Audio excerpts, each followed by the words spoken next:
Okay, so let's hit some basic terms to start this class out with that we can understand what we're talking about. First thing we want to talk about is politics. And there's a lot of definitions of politics out there. You know, whenever they write a new political science book, somebody has a new definition. But Harold Laswell, a long time ago in the 50s and 60s, came up with a fairly simple definition that I like to use.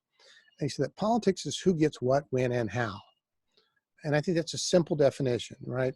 You know, and whenever you hear somebody saying, I'm not a politician, and they're running for office, they're lying. Because for politicians, if you're running for office, that's the who. What, you're trying to get the office. When, during the election. How is by your campaigning. And so everybody practices some form of politics, even at your workplace, if it's a promotion, even in your personal life. If you're trying to meet somebody, you're trying to get a relationship, how you're going to act, when do you want to have this relationship?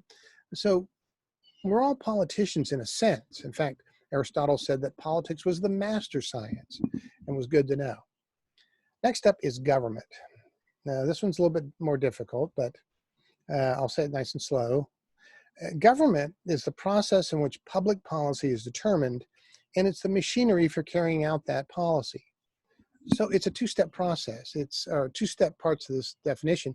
One, it's a process of how we make laws, committee hearings, votes, public input, that sort of stuff. And then the machinery is the people we actually hire to do or carry out those policies.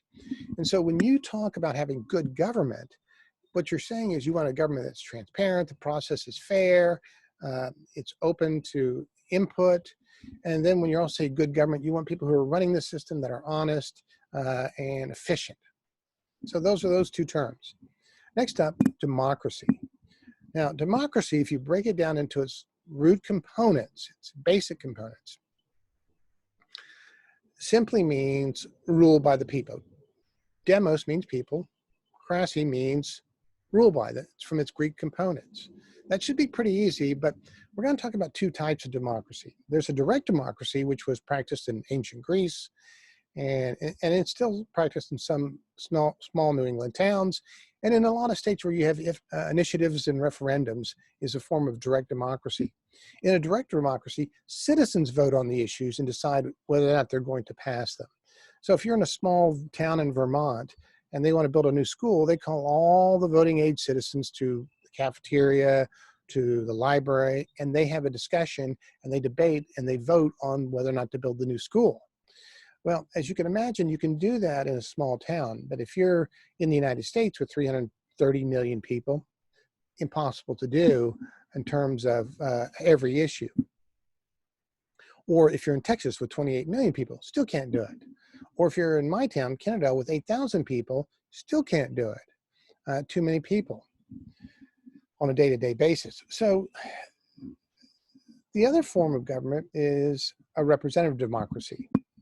And you often hear people say, we don't have a democracy, we have a republic. I usually tell them to shut up. A representative democracy is a republic and is a democracy. So you have elements of democracy in our system, a lot of elements of democracy, majority rule, for example.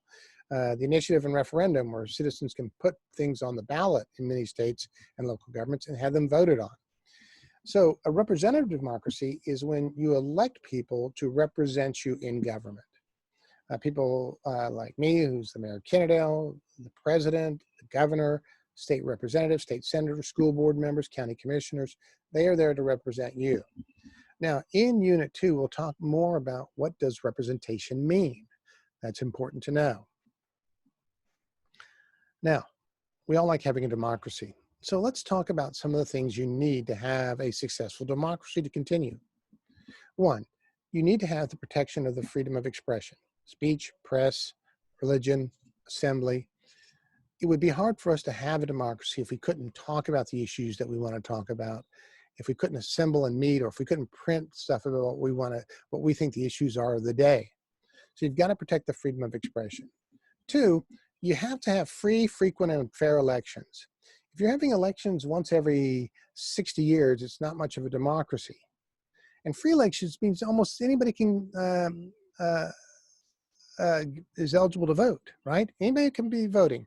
And in the United States, all you have to do is be 18, a U.S. citizen, and register to vote, and a resident of your state. That's it. It's almost what we call universal suffrage, everybody getting a vote. Frequent, like I said, we have a lot of elections, and we'll talk more about this in Unit 2, that we actually might get election burnout because we have so many elections. You can vote 5 times in a year. And when I say fair elections, I mean that anybody can get on the ballot. And that's true. Almost anybody can get on the ballot as long as you meet the qualifications. Sometimes there's a filing fee, and some places there's not.